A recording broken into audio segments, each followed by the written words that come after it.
മണ്ണശിവക്ഷേത്രത്തിലെ Shivaratri fest carnival തുടങ്ങി. വർണ്ണാഭമായ വരഘോഷത്തോടെ മഹോത്സവത്തിന് കൊടിയേറി. തിങ്കളാഴ്ച രാത്രി കിഴക്കുംപാട്ട് ഇല്ലത്ത് വാസുദേവൻ നമ്പൂതിരിപ്പാടിന്റെ മുഖ്യ കാർമ്മികത്വത്തിൽ ഭക്തി നിർഭരമായ വേദിയിൽ കൊടിയേറ്റം അരങ്ങുണർന്നത്.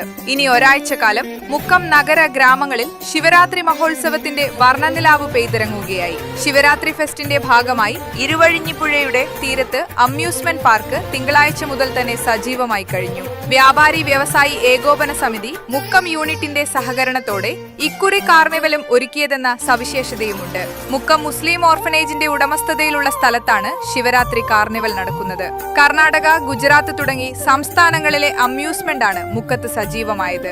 ഭക്തർക്ക് ശിവരാത്രി മഹോത്സവത്തിലെത്താൻ ഇരുവഴിഞ്ഞിപ്പുഴക്ക് കുറുകെ താൽക്കാലിക പാലം ഒരുങ്ങിക്കഴിഞ്ഞു.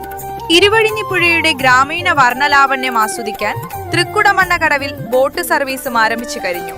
ബോട്ട് സർവീസ് നഗരസഭ കൗൺസിലർ സജീഷ് വയലത്ത് ഉദ്ഘാടനം ചെയ്തു. കൗൺസിലർ സുഹ്ര വഹാബ് മുഖ്യാതിഥിയായിരുന്നു. ഉത്സവ committee chairman Sukumaran Irul Kunnummal, general convener Vijayan Naduthodi, treasurer Prajitha Pradeep, ക്ഷേത്രം president Rajeshan Vellaran Kunnath, general secretary Sasi Urali Kunnath, മുൻ കൗൺസിലർ അശ്വതി സനൂജ്, ബാബു വെള്ളാരം കുന്നത്ത്, സുധാകരൻ പണിക്കർ, സുൽഫീക്കർ കൈരളി തുടങ്ങിയവർ സംസാരിച്ചു. ആഘോഷത്തിന്റെ ഭാഗമായി പ്രമുഖ വ്യക്തികൾ പങ്കെടുക്കുന്ന പ്രഭാഷണങ്ങൾ നടക്കും. മുൻ MLA KN ഖാദർ, മുൻ DGP Alexander Jacob, ADGPS Sreejith എന്നിവർ വിവിധ ദിവസങ്ങളിൽ സംബന്ധിക്കും.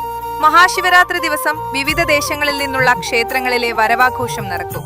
വിണ്ണിൽ വർണ്ണവിസ്മയം തീർക്കുന്ന കാഴ്ചകളോടെ ശിവരാത്രി മഹോത്സവം ഈ മാസം 15-ന് സമാപനമാകുകയായി. ഇനി ആയിരങ്ങൾ ശാന്തസുന്ദരമായ ഇരുവഴിഞ്ഞിപ്പുഴയുടെ തീരത്തേക്ക് ഒഴുകിയെത്തും. കേരളത്തിലെ ആലുവ, മണപ്പുറം ശിവരാത്രി മഹോത്സവത്തിന് ശേഷം സംസ്ഥാനത്തെ രണ്ടാമത്തെ ശിവരാത്രി മഹോത്സവമാണ് മുക്കത്ത് നടക്കുന്നതെന്ന സവിശേഷതയുമുണ്ട്. ഉന്നിച്ചേക്കൂട്ടുടെ ന്യൂസ്, മുക്കം.